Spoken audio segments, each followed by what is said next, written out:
சீரியல்களின் full எபிசோடுகளை Sun டிவியில் ஒளிபரப்பான உடனே எக்ஸ்க்ளூசிவாக சன் நெக்ஸ்டில் மட்டும் ஃப்ரீயா பாருங்கள். ஐயா, அரவிந்த் அங்கிள் உங்களை பார்க்க வந்திருக்காங்க ஐயா. அப்படியா? சரி, நான் பாத்துக்கிறேன். சரி ஐயா.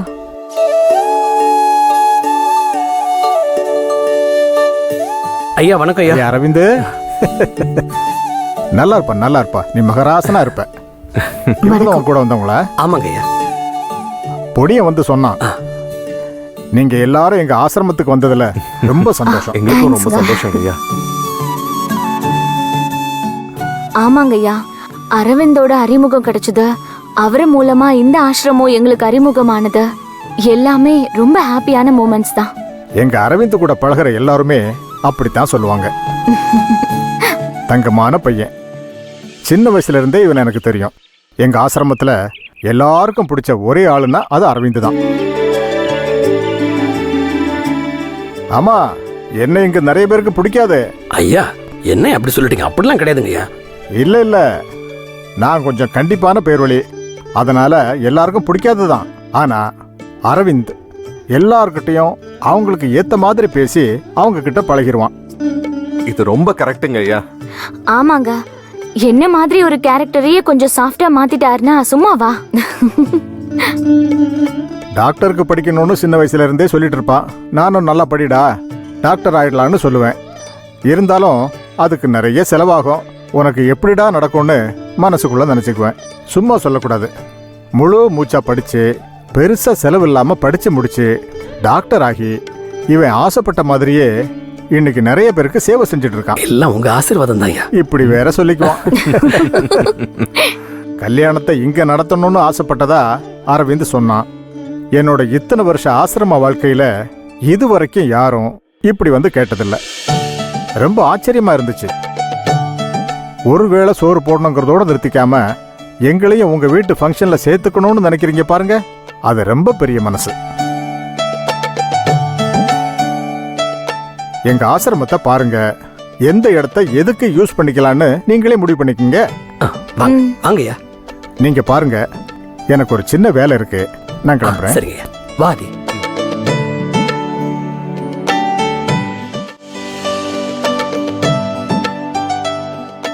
அரவிந்த், அங்கே நம்ம மனவரையெல்லாம் போட்டுக்கலாம். ஆப்போசிட்ல வர்றவங்களுக்கு எல்லாம் சேர்ஸ் எல்லாம் அப்படியே அரேஞ்ச் பண்ணிக்கலாம். Very good idea. காம்பாக்டா 2 ரூம் கூட அங்கேயே இருக்கு. பொண்ணு மாப்பிள்ள ரெடி ஆகி அலங்காரம் பண்றதா கூட அங்கேயே பண்ணிக்கலாம். சூப்பர். ஆதி, என்ன திடீர்னு கிளைமேட் மாறிடுச்சு? மழை அடிச்சு கொட்டும் போல இருக்கு. ஆட, நீங்க வர வெயில் அடிச்சு மண்டைய புழகுது, மழை வருங்கிறீங்க. நீ என்னப்பா அங்க பாக்குற? எங்க கவனி சங்கவியோட வெக்கத்தை. ஓ, கரெக்ட் தான். ஹெவி ரெயினா வரும் போலயே. சும்மா இருடா, ரொம்ப ஓவரா பண்ணாத. சங்கவி, ஒரு முன்னெச்சரிக்கை நடவடிக்கையா தமிழ்நாடு முழுக்க ரெட் அலர்ட் கொடுத்துருவோமா? அரவிந்த், நீங்களுமா? நீங்க கத்தி பாத்திருக்கேன், திட்டி பாத்திருக்கேன், வெக்கப்படுறதை இப்பதான் ஃபர்ஸ்ட் டைம் பாக்குறேன்.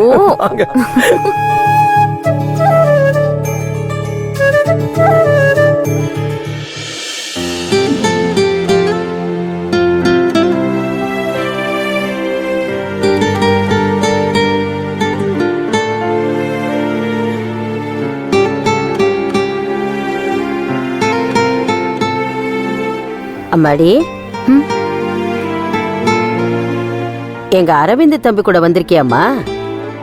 நீ ஏமா தனியா உட்காந்துருக்க? சும்மாதான் பாட்டி, அமைதியா இங்க இருக்கிறது நல்லா இருக்கு. இருக்கும் இருக்கும், ஒரு நாள் வர்றவங்களுக்கு அப்படித்தான் இருக்கும். ஆமா, இங்க ஏதோ கல்யாணம் நடத்த போறீங்களாமே? யாருக்குமா?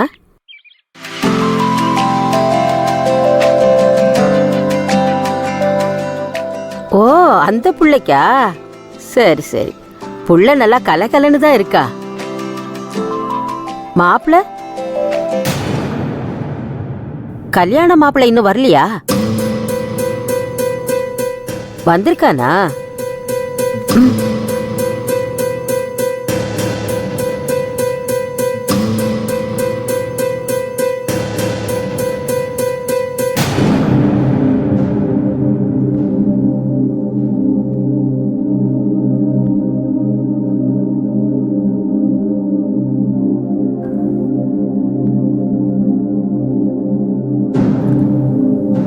அந்த பையன் அந்த பிள்ளைக்கு தான் கல்யாணமா? ஜோடி பொறுத்து அம்சமா இருக்குல்ல?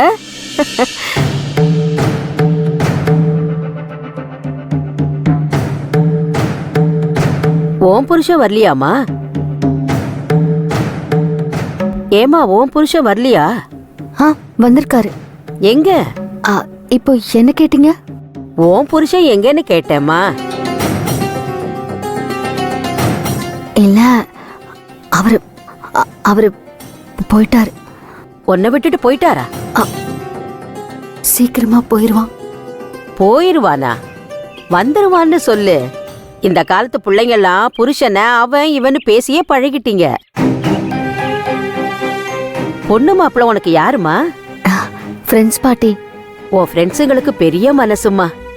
எங்களை மாதிரி ஆதரவு இல்லாதவங்களை நினைச்சு இங்க கல்யாணம் வைக்கணும்னு முடிவு பண்ணிருக்காங்க பாத்தீங்களா? கடவுள் பிள்ளைங்களை நல்லா வைக்கணும், நல்லா வைப்பான். ஏன் பாட்டி, உங்களுக்கு யாரும் இல்லையா? உங்க வீட்டுக்காரரு பசங்கெல்லாம்? ஒரு பையன் ஒரு பொம்பளை புள்ள. முடிஞ்ச அளவுக்கு நல்லா தான் படிக்க வச்சோம். பொம்பளை புள்ளைய கட்டி கொடுத்தோம். அவ வாழ்க்கைய பாத்துக்கிட்டு அவ இருக்கா.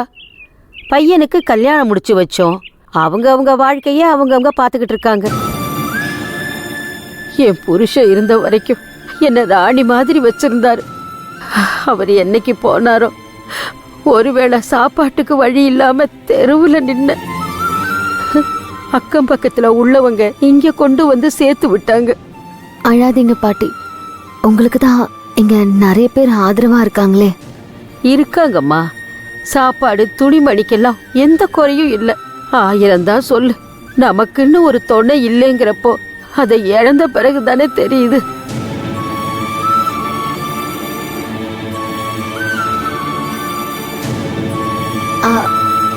உங்க மகன் கூட இருக்க முடியாத பாட்டி? அவனை சொல்றதுக்கு ஒண்ணு இல்லம்மா. பாவம், அவனும் மாடா உழைக்கிறான். மருமகளும் வேலைக்கு போறா. அவங்களுக்கு பாரமா இருக்க எனக்கு இஷ்டம் இல்லம்மா. அவங்க பிள்ளைகளையும் பார்க்கணும்ல. அவங்க நல்லா இருந்தா அதுவே எனக்கு போதும்மா. என்ன ஒண்ணு, ஆசிரமத்திலேயே அந்த மனுஷன் என் கூடவே இருந்திருந்தாருன்னா நிம்மதியா இருந்திருப்பேன். நோய்வாய்ப்பட்டு சீக்கிரம் போய் சேர்ந்துட்டாரு. ஆரம்பத்திலேயே கொஞ்சம் வைத்தியம் பார்த்திருந்தேன்னா இன்னும் 10 வருஷம் என் கூடவே இருந்திருப்பாரு. விட்டுட்டேனே.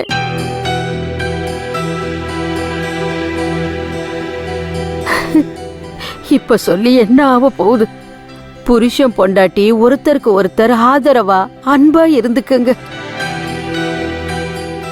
கடைசி காலத்துல ஒத்த கட்டியா கிடக்கிற கொடுமையை அனுபவிக்காதீங்க.